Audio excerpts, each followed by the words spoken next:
In life, there's this sneaky thing called the ego. It's like a little voice inside our heads that tells us what to do and who we are.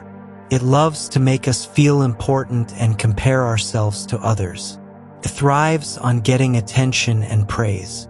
But here's the thing. The ego isn't really in charge. Deep down, there's something else. Our true selves. This true self is like the quiet captain steering the ship of our lives. It's the part of us that just watches everything without getting caught up in the drama. When we look at things from a spiritual perspective, we see that the ego is kind of like a trickster. It tries to make us believe that it's the big boss, but it's just playing pretend. Spiritual teachings tell us that we can break free from the ego's grip and discover our true selves. So instead of letting the ego call the shots, we can learn to listen to our inner wisdom, the part of us that knows what's really important. It's like taking off a heavy backpack full of worries and expectations and feeling light and free. This journey isn't about fighting the ego.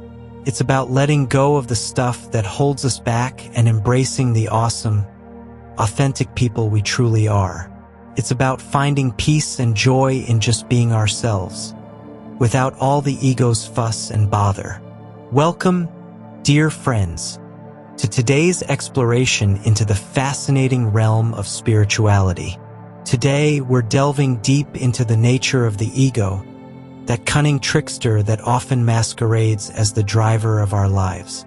The ego personality, that false sense of identity, conditioned by your past, cultural, and societal backgrounds, always wants to run and control your life without your conscious awareness. Without its grip on you, its existence will cease to exist. It fears that without controlling specific outcomes, without feeling superior towards others or judging, its life will crumble because it fears the unknown.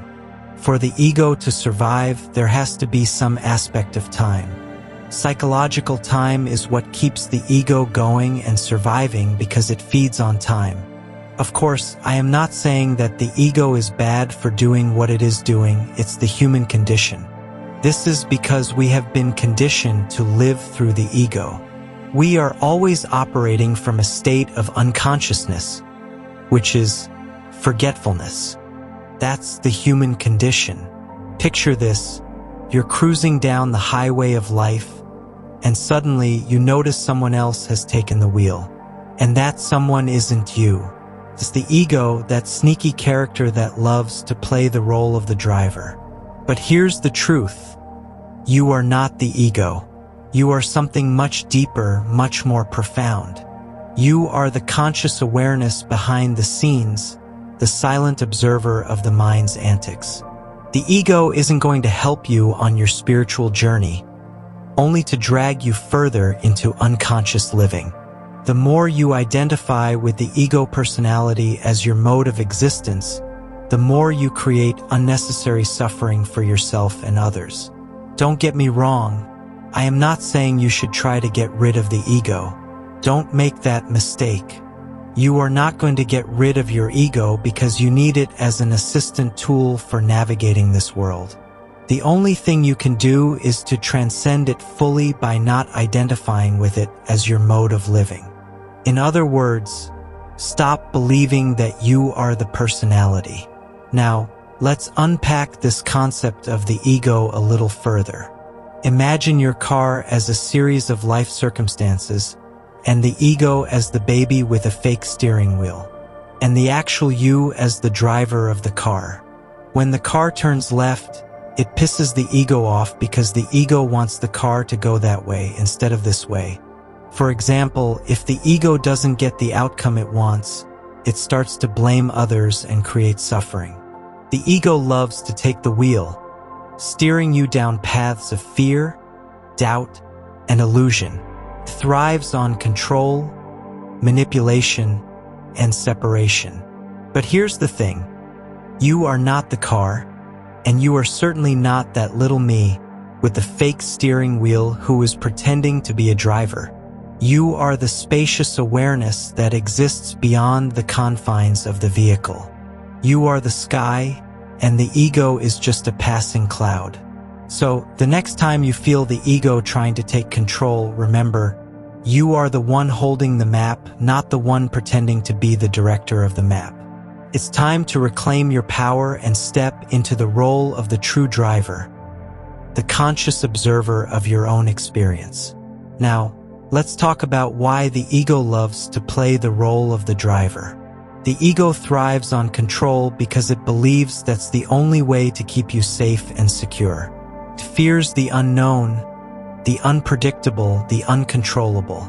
But here's the truth. The ego's need for control is actually what keeps you trapped in a cycle of suffering. It's like a hamster running endlessly on a wheel, always chasing after something just out of reach. But you, dear friend, are not meant to be confined to the limitations of the ego. You are meant to soar freely, to explore the vast expanses of your true nature. So, the next time you feel the ego tightening its grip, take a deep breath and remember, you are the one in control, not the ego.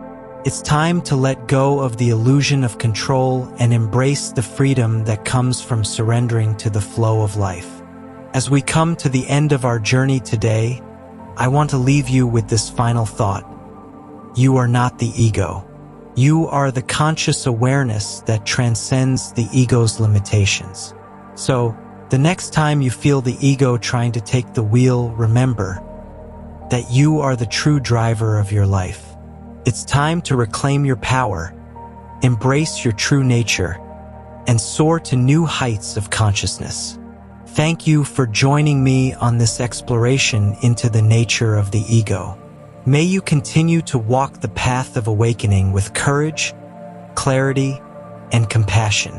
Until next time, be well, be present, and remember, you are the driver of your destiny, not the ego.